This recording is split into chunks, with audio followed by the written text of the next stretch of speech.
এই 3 দিকে আপনার সমতুল্য, কারণ সেক্ষেত্রে দুজনেই উচিত শিক্ষা লাভ করবেন। যদি এমন কোনো ব্যক্তি থাকেন যিনি আপনার থেকে শক্তিশালী কিন্তু তিনি আপনাকে দুঃখ দেওয়ার চেষ্টা করছেন, তাহলে এটা জেনে রাখবেন যে মানুষ কিন্তু সেই গাছেই পাথর ছুঁড়ে মারে যার ফল অত্যন্ত সুমধুর হয়ে থাকে। আর যদি আপনি বেশি শক্তিশালী হন তাহলে অহংকার করবেন না। এটা মনে রাখবেন, অনেক বড় বড় পাথরও জলে ডুবে গিয়ে নিজের অস্তিত্ব হারিয়ে ফেলেন। নিজের নিজের শক্তি সম্পর্কে সচেতন হন, সবাইকে ভালোবাসুন, সবাইকে সাহায্য করুন, আর আমার সাথে ভালোবেসে বলুন রাধা রাধা।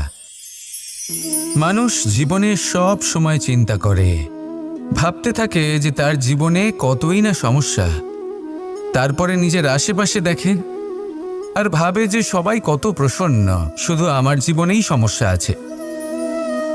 কিন্তু বিষয়টা তা নয়। শুধু প্রত্যেক ব্যক্তিরই নয়, প্রত্যেক প্রাণীরও জীবনে সমস্যা আছে। এবার মানুষ একটা পাখিকে দেখে এটাই ভাবে যে এদের জীবন কতটা সহজ। কোনো দেশেরই সীমারেখা এদের ওপর লাগু হয় না।